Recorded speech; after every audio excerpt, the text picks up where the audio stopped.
ఓం మహాగణాధిపతయే నమః. ఓం గురుభ్యో నమః. ఓం శ్రీమాత్రే నమః.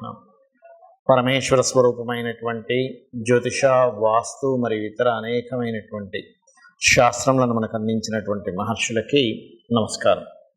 హయగ్రీవ హయగ్రీవ హయగ్రీవేతియో వదేత్తస్య నిస్సరతే వాణి జన్మకన్యా ప్రవాహవత్. అరుణాం కరుణాతరంగితాక్షీం ధృతపాశాంకుశపుష్పబాణచాపాం అనిమాదిభిరావృతాం మయూకైః అహమిత్యేవ విభావయే భవానీం. శ్రీమాత్రే నమః.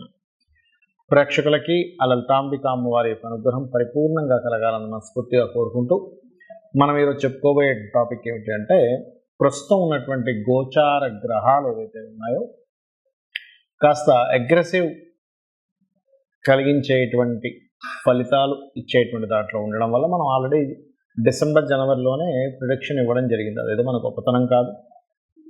అంటే మనకి మహర్షులు అందించిన దాని పరంగా కుజుడు రాహు కానీ, కుజుడు శని కానీ, రవి రాహు కానీ కలయికలు ఉన్నప్పుడు గందరగోళమైనటువంటి పరిస్థితులు ఉంటాయి.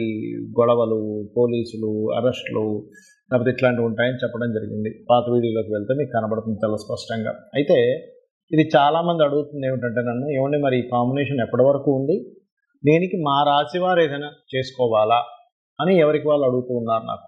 అయితే దీనికి మరి ప్రతి లగ్నము వారు, లగ్నం తెలియని వారు, రాశి వారు ముఖ్యంగా జూన్ 1వ తేదీ వరకు ఈ కాంబినేషన్ ఉంటుంది. జూన్ 1 వరకు గుర్తుపెట్టుకోండి. కాబట్టి ఈ జూన్ 1 వరకు ఎటువంటి జాగ్రత్తలు తీసుకోవాలి, ప్రతి రాశి వారు ఏ పరిహార మార్గం చేసుకోవాలనేటువంటి విషయం మనం ఇప్పుడు తెలుసుకుందాం. కుంభలగ్నము, కుంభరాశి. మీకు గనక గ్రహస్థితి కనుక గమనించుకున్నట్లయితే రాశిలో శని యొక్క సంచారం జరుగుతుంది. దీని మీదే కుజుడు సంచారం జరుగుతూ, అంటే రాశిలో కుజుడు యొక్క సంచారం జరుగుతూ 2వ స్థానంలోకి మళ్ళా కుజుడు వెళ్తున్నాడు. ఇది మీ రాశి వారికి ప్రత్యేకంగా తల్లిగారి ఆరోగ్య విషయంలోని, తల్లిగారితో తెలియని ఒక ఘర్షణ విషయంలోని ప్రభావం చూపిస్తూ ఉంటుంది. కాబట్టి తల్లిగారి చేత్తో ముఖ్యంగా మీరు కందులు, నువ్వులు దానంగా ఇప్పించండి, ఖచ్చితంగా బాగుంటుంది. అలాగే మరొక విషయం ఏంటంటే, ఇక్కడ గమనించుకున్నట్లయితే మీకు ఈ రాశిలో ఉన్నప్పుడు కాస్త బాడీ పెయిన్స్, వర్క్ స్ట్రెస్ పెరగడం, ఎందుకంటే దశమాధిపతి కదా మీకు. సో వర్క్ కారకుడు, ప్రొఫెషన్ కారకుడు వచ్చి లగ్నంలో కనెక్ట్ అయినందుకు ఉద్యోగ అవకాశాలు ఇస్తాడు. ఇక్కడ అందులో ఎటువంటి సందేహం లేదు. ఎందుకంటే గురువు యొక్క దృష్టి కూడా దశమం మీద ఉంది, శని యొక్క దృష్టి కూడా దశమం మీద ఉన్నందుకు దీన్ని డబుల్ ట్రాన్సిట్ అంటారు. ఈ డబుల్ ట్రాన్సిట్ వల్ల కొత్త ఉద్యోగ అవకాశాలు రావడము, అదే ఉద్యోగంలో కాస్త కొత్త బాధ్యతలు రావడం, కొత్త బాధ్యతలు రావడం వల్ల మీరు మరొకరికి మీ యొక్క అధికారం ద్వారా చెప్తున్నందుకు వాళ్ళు మీరేదో పెద్ద అధికారం చూపిస్తున్నారనే దాంతో మీ మీద కొంతవరకు కొంత డిఫరెంట్ ఒపీనియన్స్ కలిగి ఉండడం, దాని ద్వారా మీ ఇద్దరికి ఉండేటువంటి గతంలో ఉన్నటువంటి ఆ కొలిగ్గా ఉన్నటువంటి దీంట్లో కొంచెం ఇంతకుముందు వరకు నా స్థాయిలోనే ఉన్నావు కదా, ఇప్పుడు కొంచెం పెద్ద అయినందుకు ఇలాంటివి వ్యవహరిస్తున్నావు అనేటువంటి భావనలు కలిగి ఉండడం లాంటివి ఇస్తూ ఉంటుంది. అయితే ఇవి తగ్గాలి అంటే కాస్త శివనామస్మరణ, ఓం నమ శివాయ అనే నామస్మరణ, మరియు వీలైతే స్కందుడికి ప్రత్యేకంగా స్కందుడికి పసుపు గంధము కలిపినటువంటి నీటితో అభిషేకం చేయడము, మరి ఇట్లాంటివి చేసుకోండి. మరి ఏప్రిల్ 15 నుంచి ఎప్పుడైతే కుజుడెళ్ళి రాహుతో కలుస్తాడో, ముఖ్యంగా ఆన్లైన్ త్రూగా ఎవరైతే ఉద్యోగాలు చేస్తుంటారో, ఆన్లైన్లో ఇలాంటి కొత్త కొత్త మోసాలు జరుగుతుంటాయి. ఎలాంటివంటే చూడండి, మీరు ఫలానా క్లిక్ చేయండి మీకు ఇన్ని డబ్బులు పంపిస్తామంటూ ఉంటారు. తీరా చూస్తే అవి కొన్ని వెబ్సైట్స్ పంపిస్తారు, క్లిక్ చేస్తూ ఉంటాం. అంతే, అందరూ అలా చేస్తారని నేను చెప్పట్లేదు, కానీ మోసాల గురించి చెప్తున్నా. ఇది చేసిన తర్వాత ఏదో 1000 రూపాయలు 2000 వేసిన తర్వాత మీరు ఇలాంటివి ఇంకా ఎక్కువగా మీకు రావాలి అంటే మీరు ఇన్ని సెక్యూరిటీ డిపాజిట్ కట్టండి, దాని తర్వాత మీకు బాగుంటుంది అంటారు. అప్పుడు ఏం చేస్తారు మీకు తెలియక, అరే ఇదేదో బాగుంది కదా అని 20,000, 30,000, 40,000, 50,000 అంటే నేను లైఫ్లో మిగతా వాళ్ళకి జరుగుతున్న అంశాలు చెప్తున్నాను. కాబట్టి అలా జరిగినప్పుడు ఏమవుతుంటుంది, ఆ డబ్బులు కట్టిన తర్వాత వాళ్ళు కనబడరు. కాబట్టి ఏంటి, ఈ 2వ స్థానంలో రాహు యొక్క సంచారం జరుగుతూ అక్కడ కుజుడు ఉన్నాడు. కాబట్టి ప్రత్యేకంగా మీరు ఇటువంటి విషయాలలో కొంత జాగ్రత్తగా ఉండాలి, గుర్తుపెట్టుకోండి. అంటే ఆన్లైన్లో ఏదో జాబ్ ఇస్తున్నారు, ఆన్లైన్లో ఇంట్లో చేసుకునేటప్పుడు నిజంగానే కొన్ని జెన్యూన్ ఉన్నాయి, కొన్ని మాత్రం ఇటువంటివి ఉన్నాయి. కాబట్టి ముఖ్యంగా కుంభం వారి జాగ్రత్తలు తీసుకుంటూ నవగ్రహాల్లో కుజరాహు శని రవి గ్రహాల దగ్గర దీపారాధన చేస్తూ మీరు ప్రత్యేకంగా యాన్స్టస్ ప్రాపర్టీ రిలేటెడ్ సంబంధించిన విషయాల్లో కూడా నిర్ణయాలు తీసుకునేటప్పుడు కొంత జాగ్రత్తగా ఉన్నట్లయితే మీకు అన్ని విధాలా బాగుంటుంది. చాలామంది నన్ను అడుగుతున్న విషయం ఏంటంటే ఉగాది రోజు ఏం చేసుకోవాలి అని అడుగుతున్నారు చాలామంది. అంటే ఏ దేవత ఆరాధన చేసుకోవాలి, ఎలా ఉండాలి, అసలు ఉగాదికి ఏమిటి అని. ఒకటే గుర్తుపెట్టుకోండి, ఎప్పుడు కూడా మనకి ఉగాది వచ్చింది అంటే ఆ రోజు నుంచి మీ యొక్క ప్లానింగ్స్, నేను ఫలానాది నేను స్ట్రిక్ట్గా పాటిస్తాను, నేను ఫలానా కొన్ని నిర్ణయాలు తీసుకుంటాను అనేటువంటిది తీసుకోవాలి ఎప్పుడు కూడా. చాలామంది జనవరి 1 నుంచి తీసుకుంటారు, ఇంగ్లీష్ దీని పరంగా తప్పేం కాదు. బట్ ఇక్కడ మనకి ప్రకృతి పరంగా అనేకమైన మార్పులు ఉగాది అంటే. జనవరిలో ఎటువంటి మార్పు ఉండదు, కాకపోతే ఏంటంటే అలవాటు పడిపోయాం మనం జనవరి నుంచి డిసెంబర్ ఇయర్ ఎలా ఉంటుంది అనేటువంటిది. రైట్.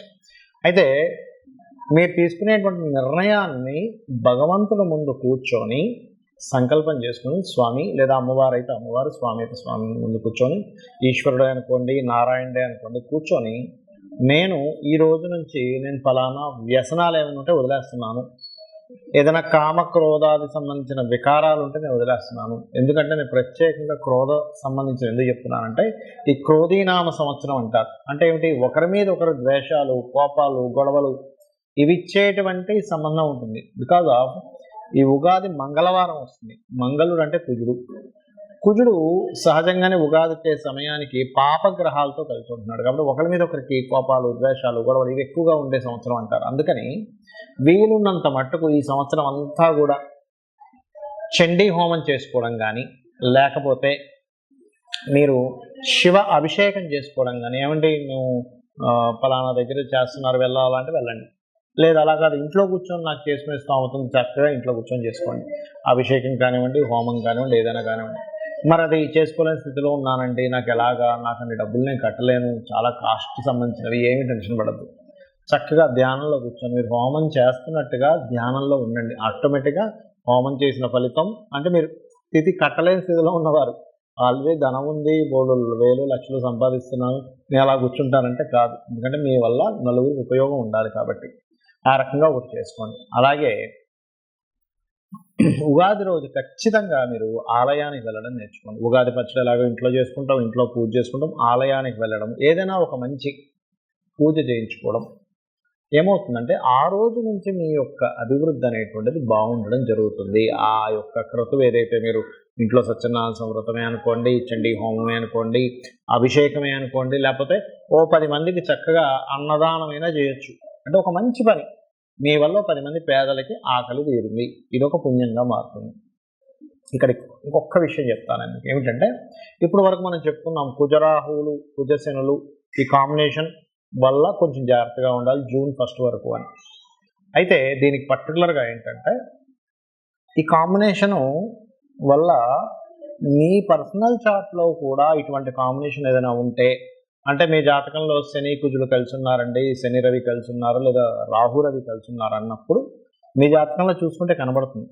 అలాంటి వారు మరింత జాగ్రత్తగా ఉండండి. ఎందుకంటే ఎనర్జీ జాతచక్రంలో ఏ ఎనర్జీ ఉందో మనకి మన ఖగోళంలో అంటే గోచారంలో కూడా ఆ ఎనర్జీ ఫామ్ అయి ఉంది. అప్పుడు ఏమవుతుంది, సేమ్ ఎనర్జీ మన జన్మజాతకంలోని గోచారంలో ఫామ్ అయినప్పుడు ఆ ఎనర్జీస్ పెరుగుతాయి. అంటే అలాంటి వాళ్ళు ఎటువంటి జాగ్రత్తలు తీసుకోవాలో చెప్తాను. కోపం పెరుగుతుంది తెలియకుండా, మనిషికి చిన్న చిన్న విషయాలకి కోపగిస్తూ ఉంటాడు, దాన్ని కొంచెం అర్థం చేసుకొని దాన్ని తగ్గించుకోండి. అలాగే రెండవది ఏమిటంటే కొంచెం బీపీ లెవెల్స్ ఉన్నటువంటి వారు కొంత జాగ్రత్తగా ఉండండి. మీ జన్మజాతకంలో కనుక స్మూత్ అంటే కూల్గా ఉండేటువంటి స్వభావం ఉన్న గ్రహాల యొక్క దశలు కనుక నడుస్తున్నాయని కూడా అప్పుడు ఏమీ కాదు. అంటే ఎవరు బుధదశ కానీ, శుక్రదశ కానీ, గురుదశ కానీ, చంద్రమహర్దశ కానీ ఇలాంటి దశలు నడుస్తుంటే ఏమీ అవ్వదు.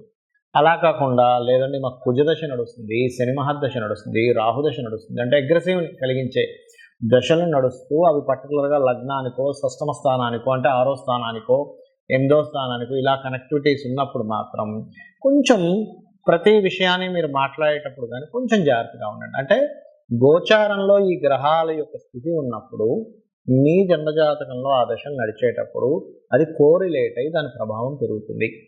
దీనికి ఏమిటి రెమెడీ, చాలా సింపుల్. చక్కగా శివాలయానికి వెళ్ళాలి, అభిషేకం చేసుకోవాలి, లేదా మీకు దగ్గరలో గోశాల ఏదైనా ఉంటే గోశాలకు వెళ్ళాలి, చక్కగా గోవుకి బెల్లము, క్యారెట్స్ తినిపించండి, సాక్షాత్ అమ్మవారిని చూశాననేటువంటి భావనతో గోవుని చూడండి, గోవుకు తినిపించండి, మైండ్లో ఫిక్స్ అవ్వండి, నేను చక్కగా రెమెడీ చేసుకున్నాను, నేను చక్కగా గోవుకి తినిపించాను, నేను అభిషేకం చేసుకున్నాను, నేను క్లియర్, ఫస్ట్ మీరు ఈ రకమైనటువంటి మైండ్ సెట్తో ఉండాలి.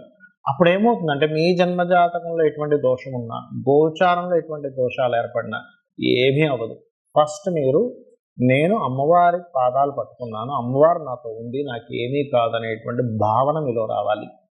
అలా చేసుకుంటూ మీరు ఈ సంవత్సరం అంతా కూడా బాగుండాలని మనస్ఫూర్తి కోరుకుంటూ శ్రీమాత్రే నమః.